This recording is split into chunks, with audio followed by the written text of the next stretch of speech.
Hello, it's Willie from the Ozarks, and we're ready for our January the 13th lesson in A Course in Miracles workbook for students. Lesson 13, A Meaningless World Engenders Fear.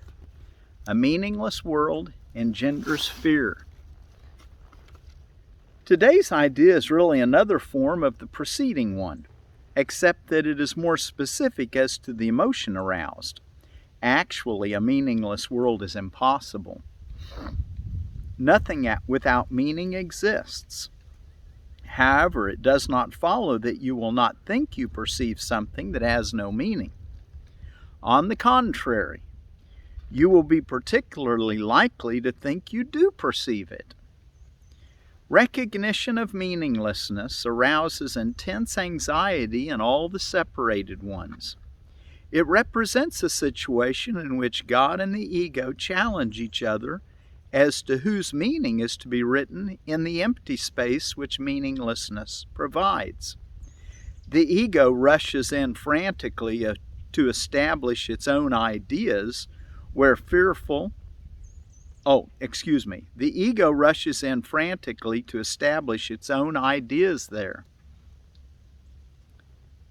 fearful that the void may otherwise be used to demonstrate its own unreality. And on this alone it is correct. It is essential, therefore, that you learn to recognize the meaninglessness and accept it without fear. If you are fearful, it is certain that you will endow the world with attributes which it does not possess and crowd it with images that do not exist. To the ego, illusions are safety devices, as they must also be to you who equate yourself with the ego. The exercises for today, which should be done about 3 or 4 times for not more than a minute or so at most each time, are to be practiced in a somewhat different way from the preceding ones. With eyes closed, repeat today's idea to yourself. Then open your eyes and look about you slowly, saying, I am looking at a meaningless world. Repeat this statement to yourself as you look about, then close your eyes and conclude. A meaningless world engenders fear because I think I am in competition with God. You may find it difficult to avoid resistance in one form or another to this concluding statement. Whatever form such resistance may take, remind yourself that you are really afraid of such a thought because of the vengeance of the enemy. Of course, vengeance and enemy are both in quotes because it's not reality. You are not expected to believe the statement at this point and will probably try to dismiss it as preposterous. Note carefully, however, any signs of overt or covert fear which may arouse, that it may arouse. Okay, overt and covert. Overt is like openly, and covert is like hidden. So obvious and then kind of subdued or hidden. So note carefully, however, any signs of overt or covert fear which it may arouse. This is our first attempt at stating an explicit cause and effect relationship of a kind which you are very inexperienced in recognizing. Try to get up there to where I don't have all that bright light. That sun's right behind me, isn't it? Do not dwell on the concluding statement, and try not even to think of it except during the exercise periods. That will suffice at present. All right, so you understand? You're going to say, a meaningless world engenders fear. You're going to say that with your eyes closed. Then you're going to open your eyes and just look around you. Repeat this statement to yourself as you look about. So for a minute or so, just look about saying, I am looking at a meaningless world. And then repeat this statement to yourself as you look about. I'm looking at a meaningless world. And then close your eyes when you conclude and say, a meaningless world engenders fear because I think I am in competition with God. And one last thing I want to point out, you may find it difficult to avoid resistance in one form or another to this concluding statement. Whatever form such resistance may take, remind yourself that you are really afraid of such a thought because of the vengeance of the enemy. You are not expected to believe the statement at this point and will probably try to dismiss it as preposterous. Note carefully, however, any signs of overt or covert fear which it may arouse. All right? Okay, so hopefully you'll do well on this lesson. A meaningless world engenders fear. Okay? Of course there is, he says, but there's actually a meaningless world is impossible. But that doesn't mean that your ego sees it that way. He says the ego rushes in frantically and tries to put its own interpretation on it, because if the interpretation of God was placed on it, it wouldn't exist.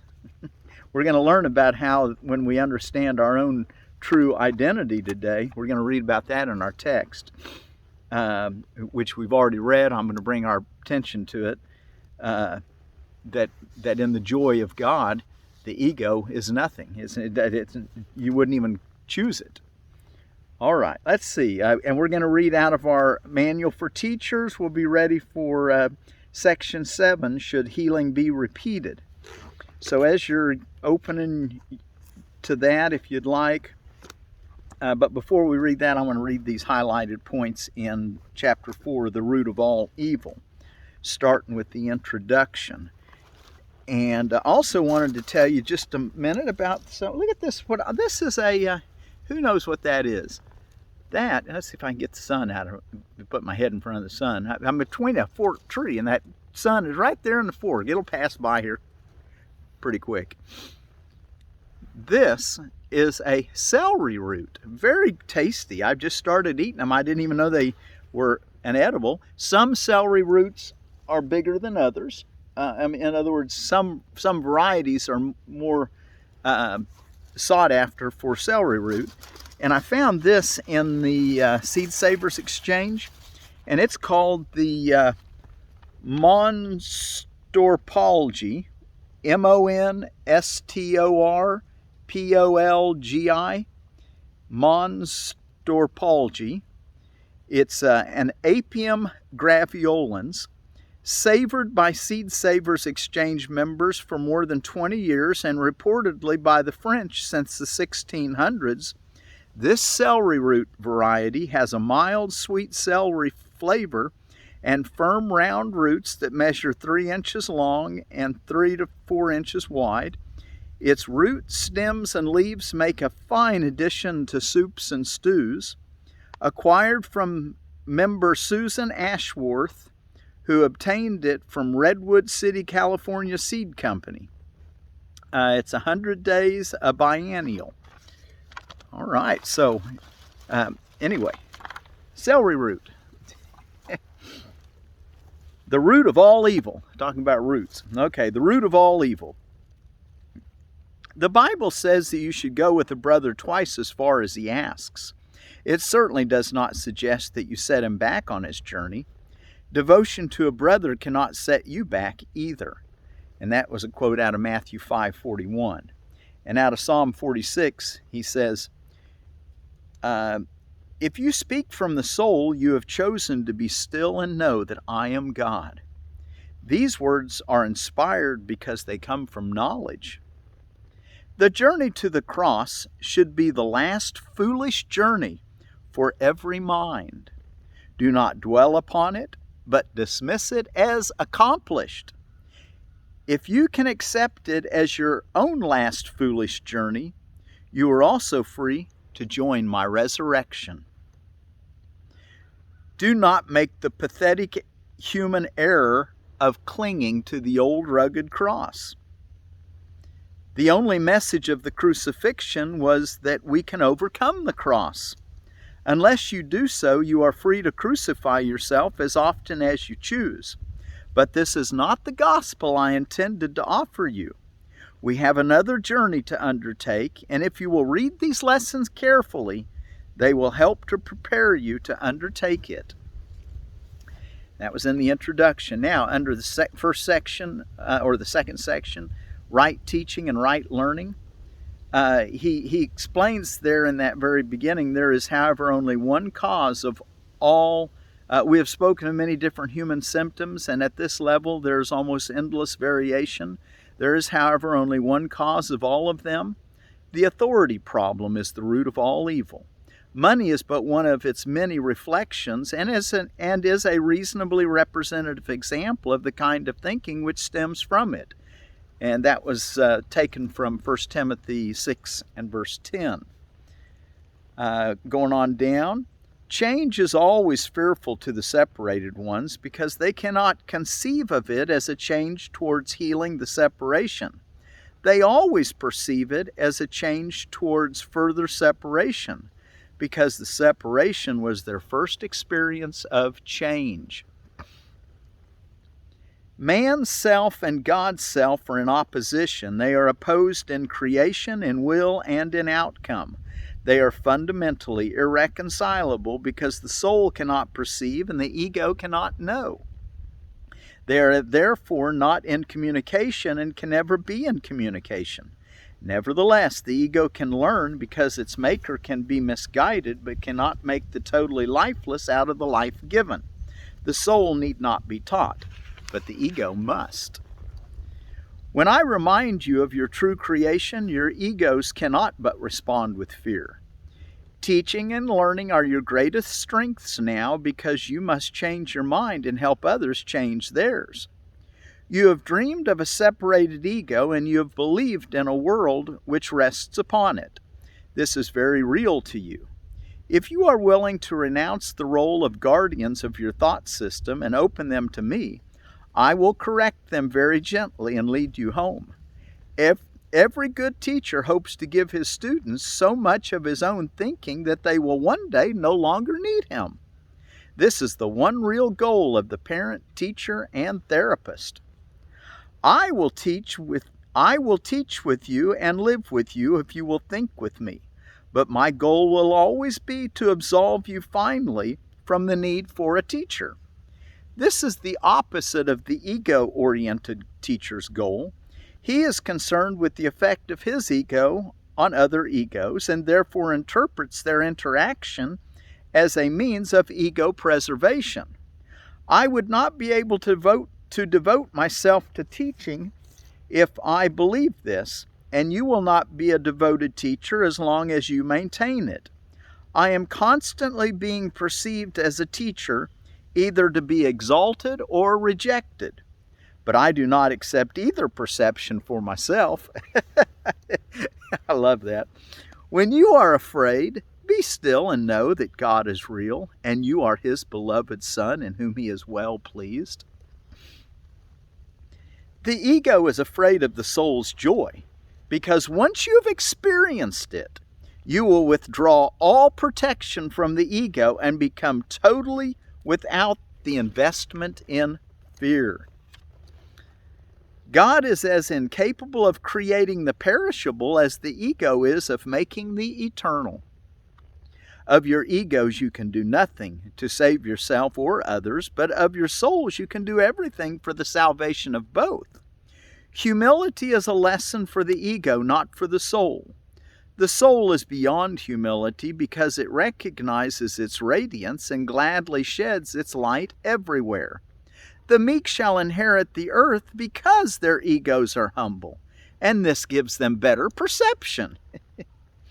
I will substitute for your ego if you wish, but never for your soul. A father can safely leave a child with an elder brother who has shown himself responsible, but this involves no confusion about the child's origin.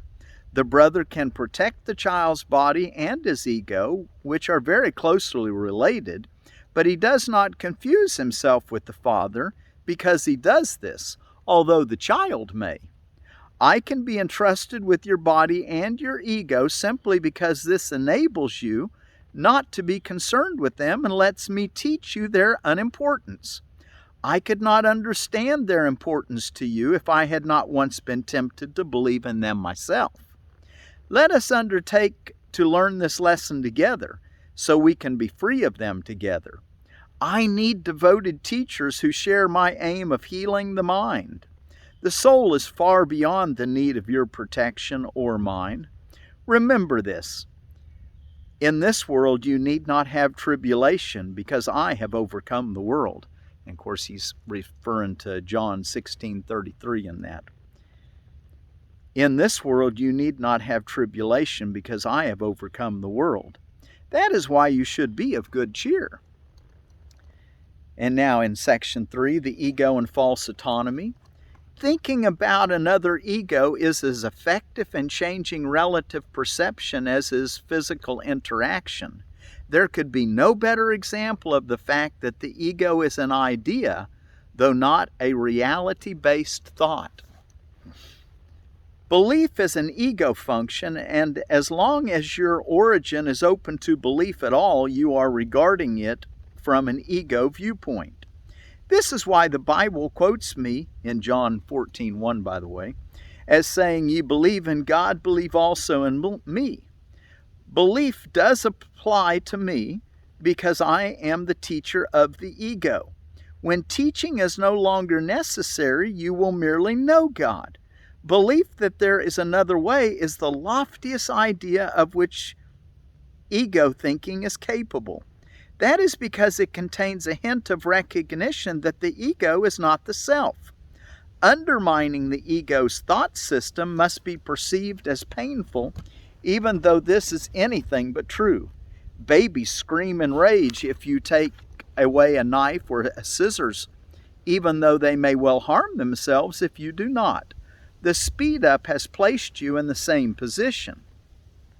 Whether you know it or not, however, you have willed to cooperate in a concerted and very commendable effort to become both harmless and helpful. Both of these attributes which go together. Your attitudes even towards this are necessarily conflicted, because all attitudes are ego-based. This will not last. Be patient a while and remember the outcome is as certain as God. Giving to get is an inescapable law of the ego, which always evaluates itself in relation to other egos and is therefore continually preoccupied with the scarcity principle which gave rise to it. This is the meaning of Freud's reality principle, which Freud thought of the ego as very weak and deprived, capable of functioning only as a thing in need. The reality principle of the ego is not real at all. The ego believes it is completely on its own, which is merely another way of describing how it originated. The soul in its knowledge is unaware of the ego. It does not attack it. It merely cannot conceive of it at all. While the ego is equally unaware of the soul, it does perceive itself as rejected by something which is greater than itself. The term salvation does not apply to the soul which is not in danger and does not need to be salvaged. Salvation is nothing more than right-mindedness, which is not the one-mindedness of the soul, but which must be accomplished before one-mindedness can be restored.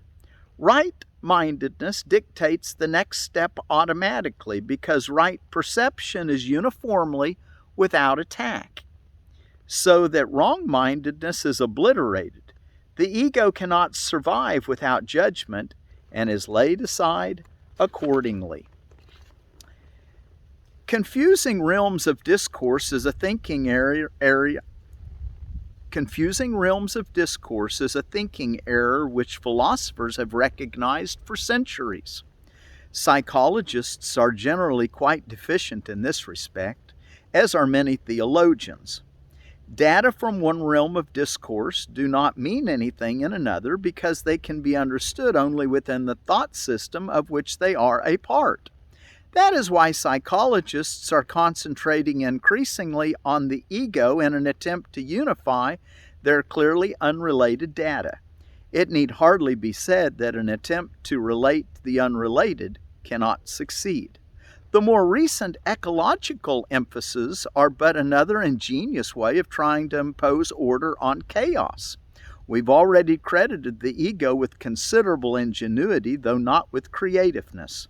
It should, however, be remembered that inventiveness is really wasted effort, even in its most ingenious form. We do not have to explain anything. This is why we need not trouble ourselves with inventiveness. The highly specific nature of invention is not worthy of the abstract creativity of God's creation or creations. All right, I know we're taking a little longer today, but let's go take a look now at our Manual for Teachers, number 7. Should healing be repeated? This question really answers itself. Healing cannot be repeated. If the patient is healed, what remains to heal him from? And if the healing is certain, as we have already said it is, what is there to repeat? For a teacher of God to remain concerned about the result of healing is to limit the healing. It is now the teacher of God himself whose mind needs to be healed. And it is this he must facilitate. He is now the patient, and he must so regard himself. He has made a mistake and must be willing to change his mind about it. He lacked the trust that makes forgiving truly, and so he has not received the benefit of his gifts. Whenever a teacher of God has tried to be a channel for healing, he has succeeded. Should he be tempted to doubt this, he should not repeat his previous effort. That was already maximal, because the Holy Spirit so accepted it and so used it. Now the teacher of God has only one course to follow. He must use his reason to tell himself that he has given the problem to one who cannot fail, and recognize that his own uncertainty is not love, but fear, and therefore hate. His position has thus become untenable, for he is offering hate to one to whom he offered love. This is impossible. Having offered love, only love can be received. It is in this that the teacher of God must trust. This is what is really meant by the statement that the one responsibility of the miracle worker is to accept the atonement for himself. The teacher of God is a miracle worker because he gives the gifts he has received, yet he must first accept them. He need do no more, nor is there more that he could do. By accepting healing, he can give it. If he doubts this, let him remember who gave the gift and who received it. Thus is his doubt corrected. He thought the gifts of God would be withdrawn. That was a mistake, but hardly one to stay with.